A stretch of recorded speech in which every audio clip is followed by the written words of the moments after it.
Yeah, I'm taking over today's video.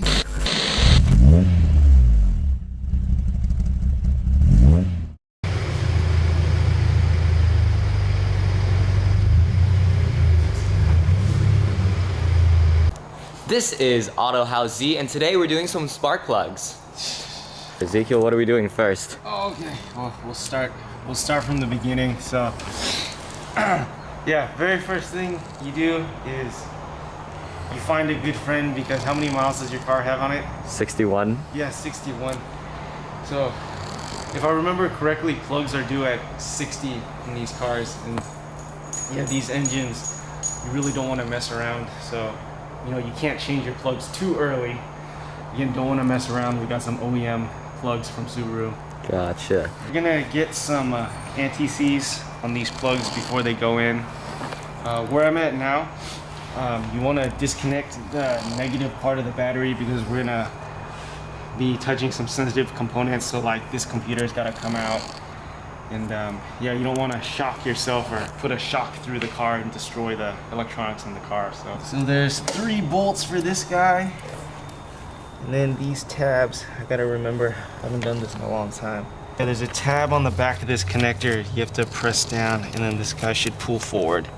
When you lift this thing forward, this connector should come out. So we'll get all 3 of these guys.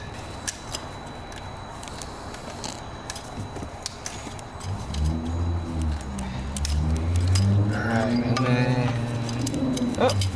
and then there's a secret 4th one. That's just a regular connector.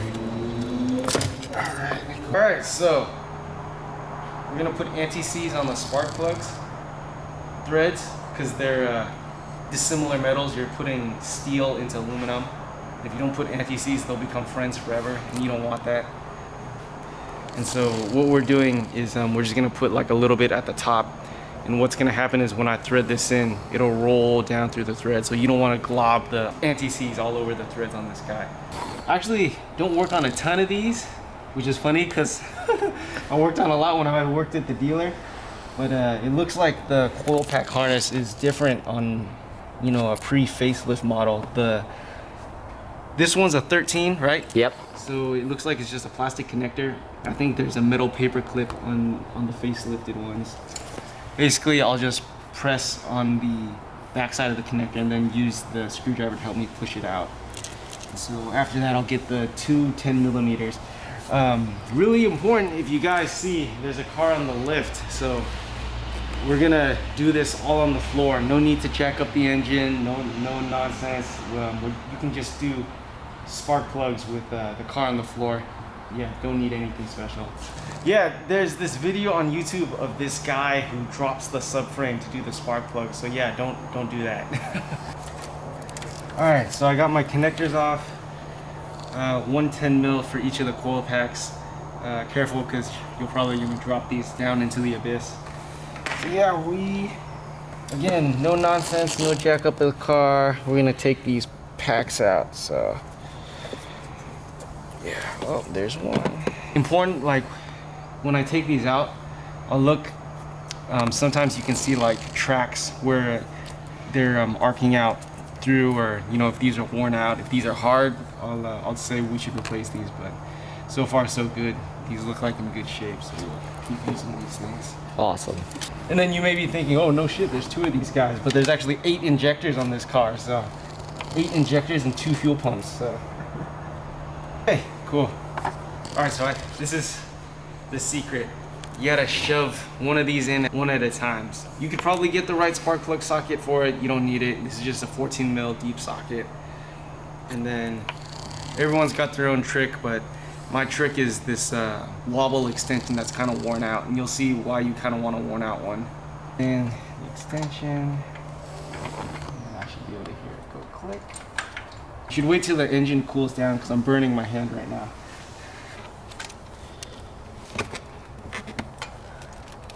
Alright, click. There we go. Alright, so I've loosened this enough so I could probably undo the spark plug hand tight, or by hand now. So how come I didn't want to use this guy? Because you have to press the head to get the socket off. So instead, I'm gonna grab my big flathead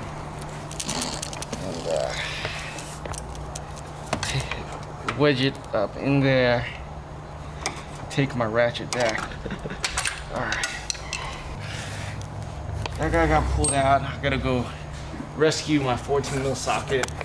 So I'll get my magnet out. So there's the socket. And then last we should grab the spark plug. There we go. Alright, so first one, let's take a look. What does this tell us? It's dirtier than I'd like to see. Yeah, it's dirtier than I like to see, but that's fine, we're changing these out. But I mean, it goes to show, right, like a hair over 60, and these were probably overdue to replace. While you watch me struggle, why don't you tell me a little bit of history about this car? It was a used car. We bought it at, I think, 40,000 miles. So as a high schooler, I kind of did my ultimate best to drive the car as much as I could within 6 months to 60,000 miles. It came with everything that's on the car now besides the headlights, the steering wheel, and the shift knob was all done by the previous owner. So he had done these taillights, this exhaust. I know it's an MXP catback. I don't know what the rest of it's done. I also put these rims on recently. New tires, sticker, caught some, link in the description.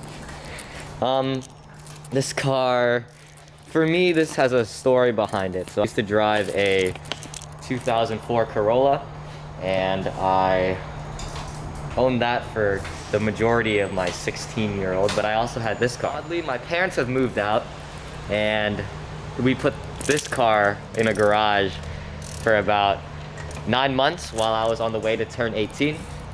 So I was driving the Corolla for about 8 months, and then now I'm 18, I moved out onto my own. I have my own place, all under my name, and then this car is finally back, and I've been doing stuff ever since.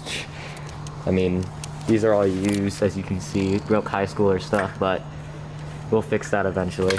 I also use this car as a filming car, so I don't know if you guys have subscribed already, but hopefully Ezekiel gives me some plug. I do cinematics kind of like Crispy, maybe not as good, but I now finally upgraded to 4K, so we'll see. This car is for the rollers, so I attach a bike rack, have my gimbal hang from there, and that's how I film these super sick shots. I also have shot Ezekiel's car once before, so let's overlay a clip for that.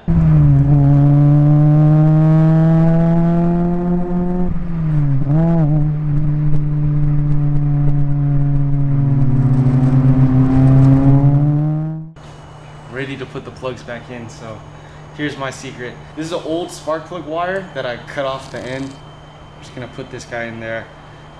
You can do the same with a piece of vacuum tubing, and what I'm gonna do, I'm gonna start the threads in by hand first. Everything by hand first. Getting ready to put the coil packs in. That was good, because if we dropped that 10mm bolt, we would have been here forever. Some plugs are in, we're gonna put in the ASSI. Oh yes. To really know that thing's in there. And sometimes you can press it in there and you think, okay, it's connected, and then something's wrong with the car. I took this bar off because I think it's gonna get in my way. Let's hopefully I don't have to take more stuff off. So I did decide I want to take this heat shield off to give me a little bit more room. And then if you guys are gonna do this, be careful, because that's where the high pressure fuel pump lives, so you don't want to mess around with that guy. There we go, look. Ah, yeah, there we go. All right, that's number 3. What concerns me a little bit is that, like, they're not like evenly colored. Like this, you can see how messed up that guy is, and this is actually pretty clean. But I don't know if on camera we want to say you were running the wrong fuel for a little bit, so. No, I'll say that. So, once again, I was a 16-year-old, and now I'm gray. I got gray hair, and I'm like 65 now. So what happened was, I thought this car was like, since it's only like 165 horsepower, you know, it should probably run on 87, because that's what economy cars run on, and that's what I thought this ran on too, because it was pretty slow. But then I realized after Ezekiel told me that I should be running 91. Come here with the camera. Look. It says it right there. Premium fuel only. Super essence. Sans plum. Blah blah. So now I'm running the right fuel, and I'm making more power again, and it's actually more fuel efficient now, even though I'm running premium fuel. And the car idles correctly now, and it sounds correct when I start it. So you know, it's a process. It's a learning process. You can tell how fun it is when you face the other way of the car. Reach around to do this for spark plugs. All right, cool. Plugs are in. I disconnected the high pressure fuel pump connector because I thought I was gonna smack it with my ratchet. So here we'll put it back in, and then we button this up, and yeah, we're ready to start the car. The last bolt's on. I can say we did not drop a bolt in the engine bay. That is actually a fact.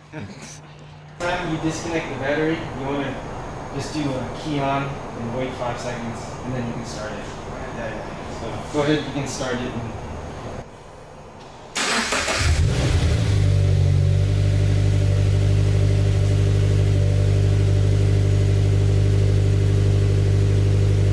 Okay guys, spark plugs are in.